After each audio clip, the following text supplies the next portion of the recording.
السلام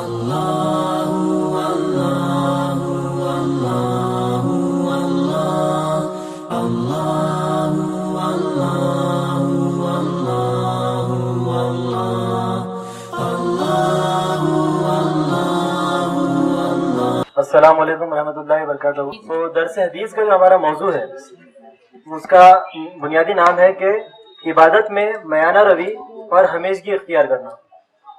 میانہ روی کہتے ہیں بیلنس اپروچ کو، کہ اس میں اعتدال اور توازن قائم کیا جائے، اور ہمیشگی کہا جاتا ہے کنسسٹنسی کو، کہ ہم عبادت جو کریں، جو اللہ تعالیٰ کو خوش کرنے کے لیے جو کام کریں، جو نیکیوں کے کام کریں، اس کے اندر ہم ایک کنسسٹنسی پیدا کریں۔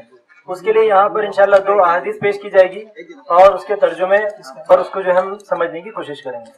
ایک حدیث ہے حضرت ابو ہریرہ رضی اللہ تعالیٰ عنہ جس کے راوی ہیں، اور دوسری حدیث جس کے راوی حضرت عائشہ رضی اللہ تعالیٰ عنہ ہے۔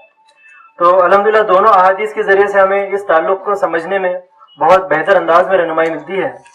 تو آپ کے سامنے میں حدیث پڑھتا ہوں۔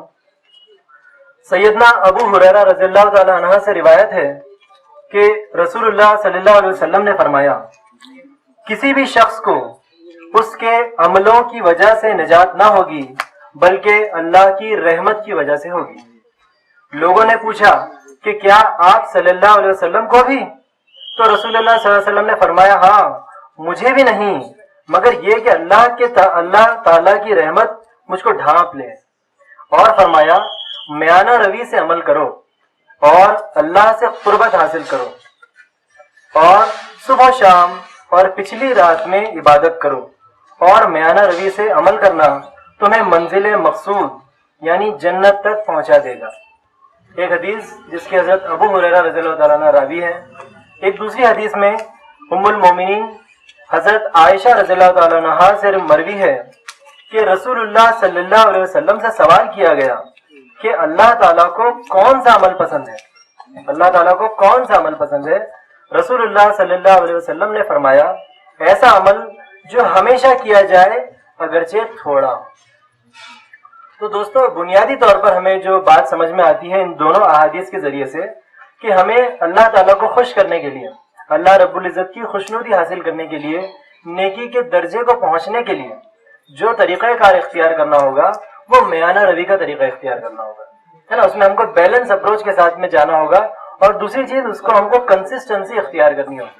تو یہ جو 2 کوالٹیز ہیں یہ بہت اہمیت کی حامل کوالٹیز ہیں جن کو ہم کو ہر حال میں سمجھنے کی ضرورت ہے۔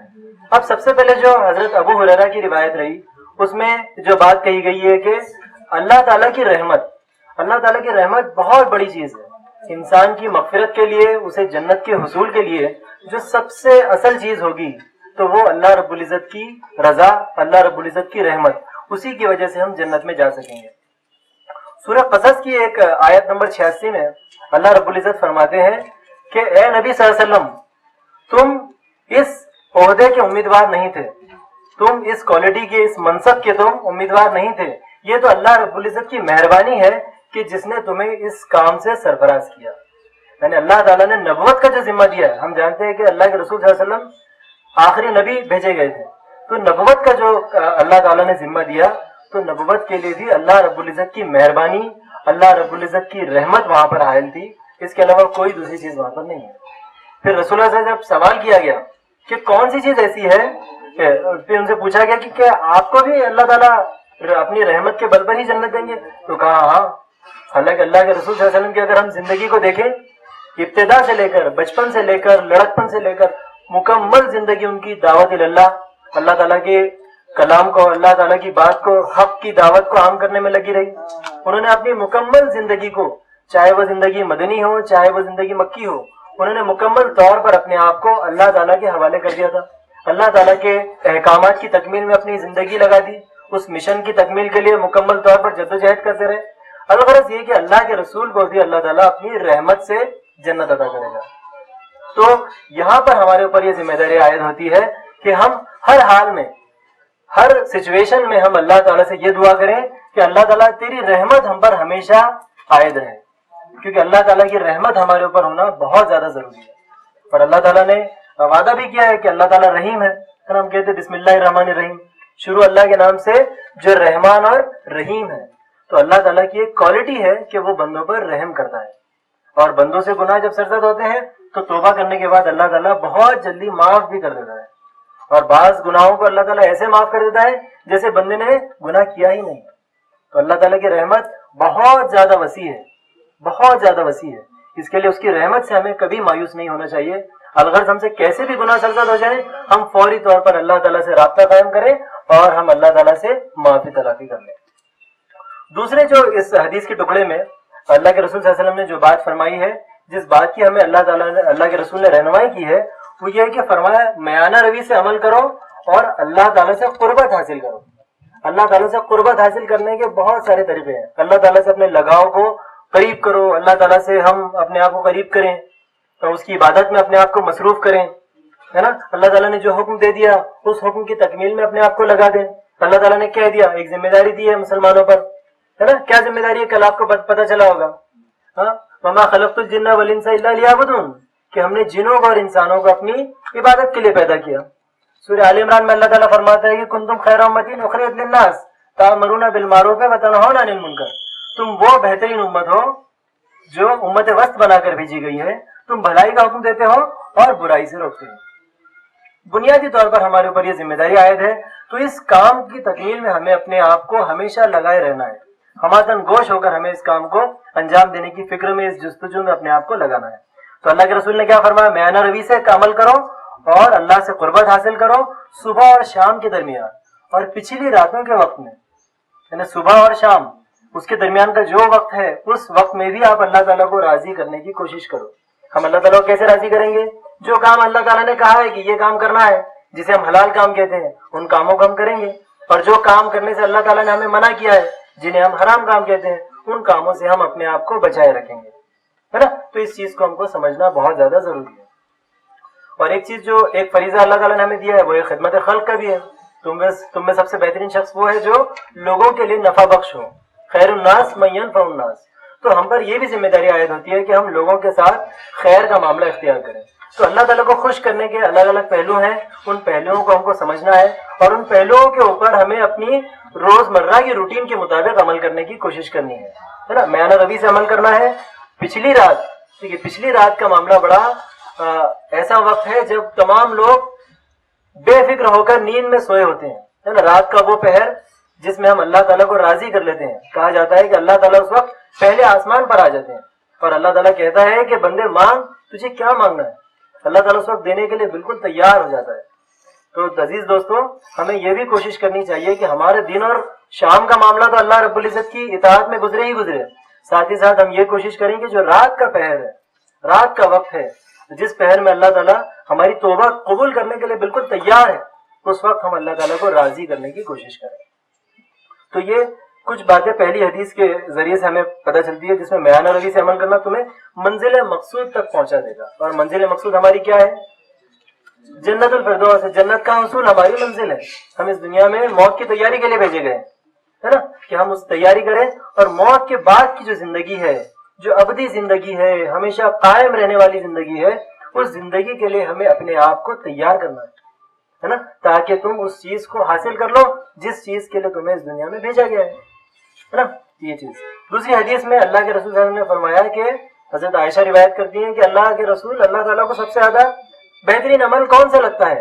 اللہ کے رسول نے بہت پیارے انداز میں جواب دیا۔ دیکھیے اللہ کے رسول کا معاملہ کتنا زبردست، جب ان سے سوالات پوچھا کرتے تھے، چاہے وہ صحابہ سوال کریں، چاہے کوئی بھی شخص سوال کرے، اللہ کے رسول نے بہت پولائٹلی اور بہت ہی معقول انداز میں جواب دیا کرتے ہیں۔